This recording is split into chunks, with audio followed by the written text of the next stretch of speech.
Hey, welcome back, Dr. D. I think we're here to talk about another one of the intellectual virtues you've outlined and identified.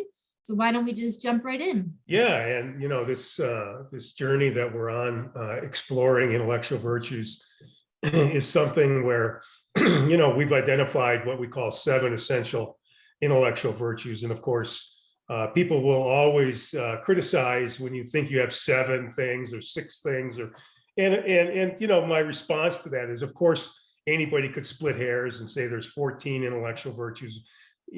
But what I'm saying is we're trying to create action-oriented prescriptions that people can literally use day to day in their development of their own intellectual capacities. And so we've identified 7 that we think are core to that particular goal, right, of developing your intellectual capacities.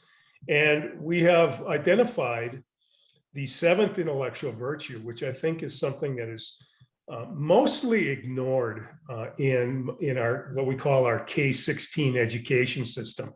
And I'll name it for you, and then I'll elaborate on what it is in a little bit more detail. The intellectual virtue, so the 7th intellectual virtue, and really what might be the central intellectual virtue, is the intellectual virtue of effectuation. And people say, well, that's kind of a technical jargon there that you're using, and it sounds kind of nerdy and eggheady when you say effectuation, as opposed to courage or curiosity or humility. And yet at the same time, it really is a very simple concept. And the reason that we have to use the term effectuation is because there's no other word that we could find that really captures what we're talking about here. Now, I also, of course, have explored the literature on entrepreneurship. And in the literature on entrepreneurship, the concept of effectuation is pretty well known. And so let me just go ahead and elaborate and define it for you a little bit. And what it means is, in the world of entrepreneurship, effectuation and effectual logic is the sort of the practice, if you will, of using the resources that you have at your disposal to create value for other people. That's in the realm of entrepreneurship, of course, right? So that means basically you're taking stuff that you already have at your disposal, whether it's your talent, your connections, the money that you might be able to bring into a deal, the equipment that you have at your disposal, the assets, and other kinds of things. And you use that to create value. So you don't wait around, you don't sit around waiting until you have exactly the right set of resources. You just start trying to create value for other people with what you currently have. And so what that comes down to in the world of entrepreneurship, if you think about it, it's the creation of structure where structure didn't exist. So to create a venture, as a startup entrepreneur, you have to create the structure of a venture. And that means you have to create value for other people that they're willing to pay for. You have to be able to deliver that value in a very reliable way. You have to be able to scale that value so that if you have increasing demand, you can meet that. And of course, what that involves is the creation of some type of a going concern, a supply chain, an operation, some controls on the operation, some selling activities that go on and all that. So basically, right, our K-16 education is designed to help you fit into pre-existing structure. So everything that you learn from the time you enter kindergarten until you leave your undergraduate experience, the K-16, right, 17 years, you are indoctrinated to fit into some pre-existing structure. Nowhere along the way are you taught how to create structure where it doesn't exist already. Now, sometimes, they're going to have a course on creativity or innovation or something like that, but they really don't help you look at macro scale structure creation. And so in the world of entrepreneurship, that's kind of how it's defined. So let's take it outside of that realm and engage with people like, people that are building buildings, architects, people that are creating beautiful pieces of music, composers. Let's take it to people that are creating great works of art, like sculptors and artists, right? Painters. Or take it into the world of, somebody that wants to build a tract of beautiful new homes.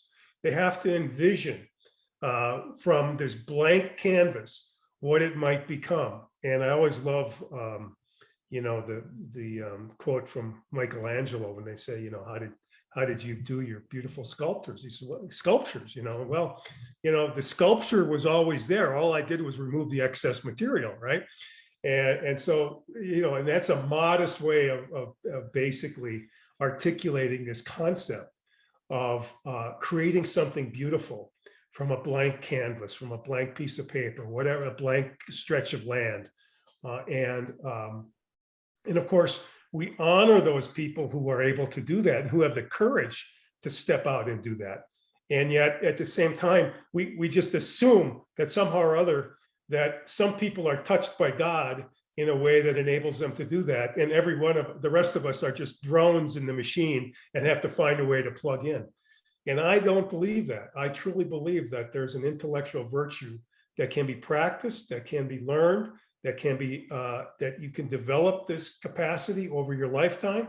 And that means that you are able to understand that at any given moment in your precious life, you have resources at your disposal, sometimes even resources that you don't fully recognize as resources, that you can deploy to create something beautiful for yourself, for your others, for your community, and maybe even from time to time to enhance the prosperity of your family and yourself through a venture of some sort. I love that. It reminds me of the concept of entropy, right? Like just this constant movement to chaos, and then biological organisms trying to create structures to like contain the chaos. But the chaos is always there, so everything's always in flux. That's exactly right. And and that's a great analogy, and I'm glad you brought that up, because living things are the only anti-entropic entities that we know of in the universe, right? It's anti-entropic. Everything else tends towards disorder. And living things have developed this unique capacity using the energy of their internal mechanisms to go out and seek the resources that they need to continue that process. And while they are alive, this is ongoing and constant. And I believe that we are, as living agents, human beings, we're just part of that. We're part of that long process of life expressing itself in this manner, right? So life on Earth, they've discovered, goes back about 4 billion years. So when you think about that ancient life force that was originated, and some people think it came from some deep sea thermal vents that are very hot, and they created the conditions that might have led to the formation of membranes and other kinds of things that then created a metabolism and the ability to sustain itself and act against entropy. Well, our life force that we need to express in some way, simply by, let's say, looking in the refrigerator for some leftover hamburger or something that I'd like to eat. That's the same life force that originated 4 billion years ago. So the beauty of effectuation is that it links us all the way back to the origin of life. And I get the feeling, when I think about this, when I write about effectuation, and these primordial energies that drive us to act in the world. We have no choice. You could say, well, I'd like to just kind of be more passive and sit in the corner, and not engage the world. Okay, that just means that you're just not going to be as active as somebody else, maybe, but you still have to act. You can't, right? There's no way to continue to live without action of some sort, even if it's just shuffling off to the refrigerator every now and then, or breathing. Right. Respiration and metabolism are the essential energies that drive every single waking moment of your life and unwaking moments. And so what I think of when I think of effectuation and these primordial energies that we can't decide whether we accept them or not. They're there. They are what they are, and they link us existentially all the way back to the formation of life. I really think of that as the human soul, right? So we've been trying to understand that concept of soul, right? And what is it that animates me?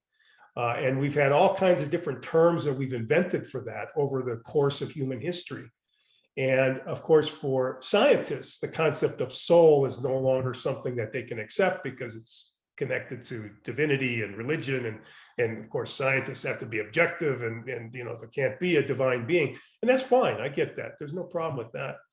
But the concept of soul has been expressed because there is something unknown and almost something that we can't fully express that we know drives us every single day and makes us who we are and what we are. And if you look at it in an aggregate, it's our personality. And to some extent, the K-16 education has been inhibiting the full expression of this. And the full expression of your ability to create your own identity over a period of time and to ride your soul into the future and to allow it to come out. We have so many rules about things you shouldn't do. We don't emphasize the things that you should be able to do to be fully expressive as a human being. And that's too bad when you think about the limited lifespan that we have. To go through 17 years of that, being told only about how it is that you're supposed to control yourself, and having very limited capacity to create something totally new is to me a big shame. And the only educator, the only two influential educators that I can think of that were counter to that notion of sort of the industrialization of education were Dewey and Piaget. It's interesting you say this. So I have a toddler and 5-year-old, and all they want to do is help. They want to contribute to our family. They want to be a part of the actions of life. And I also teach high schoolers, and same thing, right? Young adults just want to be a bigger part of the community, and they want to they want to enact effectuation, but there's so limited opportunities for them to do that in high school. It's actually really passive. Most of their day is informational, right? Turn to page 123, read this paragraph, write this down. So can you tell me what your vision of teaching effectuation as a virtue might look like in the K through 16 system? Right. So I think what it comes down to is, is personal identity. So we all have different trajectories that we're on in life. And the only way to realize a trajectory, some type of an identity, is by reflection, right? The intellectual virtue of reflection. And of course, the intellectual virtue of hope figures in here very much as well. You hope that the decisions that you're making in the current time frame, right, whatever you're faced with in the immediate time frame, the decisions are going to add up to some type of an identity that you're going to be proud of, right? That is socially, that is enmeshed, if you will, within your society, right? And Western culture, thank God, enables more self-expression than other cultures. I was just reading today about the Taliban, for example, in Afghanistan, and how they have now decided that they're no longer going to allow young women beyond the grade of 6 to continue to go to school, right? So they're really clamping down again. And there's cultures like that that take either the entire population and sort of try to control it, or they take subsets of the population, in this case, young ladies, young girls, and they just take away their sense of potential, right? What they might be able to do for themselves. So we need to take advantage of the fact that we live in a Western culture and have opportunities to express ourselves in many ways. My only suggestion at this point, because we're still doing quite a bit of research on this, is to make sure that people are aware, that young people are aware. And of course, we're focusing on this now in ways that, why not talk about your ability to go through life and be a social worker, right? And be creative in that domain, or whatever it might be that you want to write, create, paint, sculpt, architect some kind of a future that is different from the one that's been given to you by your elders. And we are afraid of that, I believe. I believe that educators are afraid to be superseded by their proteges, and that's too bad, because I think every generation should seek to create this life force in the next generation. That's how humanity is going to be able to get over some of these huge problems that we face. We need new creative thinkers that are going to look at the world in a whole different way and come up with poetry or music or art or some type of political movement that is going to change, how things are. And if you look at even the climate change movement, how it's been influenced so greatly, this young woman, I think she's like 18 now, but she started around 13 years old and has become an iconic figure in the climate change movement, right? And I honor that, right? I honor that. And there's something wonderful about the power that she was able to bring through her simple gestures, right? And what we need to do is help people understand that every single person has a capacity for that, even if it's just a tiny little incremental, right, identity making experience that they're able to create for themselves that makes them feel proud of who they are and what they are. It's so interesting. I was actually just listening to a podcast about cryptocurrency. I know very little about any of the cryptocurrencies, but they were tracing back because of the creation of the cryptocurrency, and it's actually effectuation in action. So this generation that feels sort of left behind by the older generation and experiencing a lot of inflation and chaos really has tried to create some structure to the chaos by creating their own currency that's not subject to inflation, that it doesn't matter which one of them is going to stick, but it's pretty sure that one of them is going to stick because there's just been too much capital and investment in it at this point. But it's just interesting to think about, like, that is effectuation in action. It's just it's a different display of creativity to try to apply structure where there's chaos right now in the economy. So that just is really interesting hearing you talk about the virtue and then thinking about it in that context. Yeah, that's right. And of course, the funny thing about it is when we talk about effectuation, we tend to go back to entrepreneurial kinds of activities, right? Because it's so obvious there, right? But it's also manifest in so many ways. When I look at beautiful new buildings that are going up and the innovative new architectural things that people are doing, I'm amazed at just a small little incremental change in design and how much of a difference that can make in your living experience, right? And so I really think that entrepreneurship has in so many ways co-opted the concept of effectuation, but it needs to be something that people can see it as something that can be a part of their lives in any way, because you can create value for people in ways that don't have anything to do with generating revenue or generating cash flow. It's simply a contribution to their well-being, to their welfare, to their sense of pride in their own identity, whatever that might be. There's so many ways that we can step outside. And I look at I'm on the internet quite a bit during my days, and I'm looking at different news sites, and I see people committing acts of why aren't we capturing video of indiscriminate acts of kindness, that just go beyond.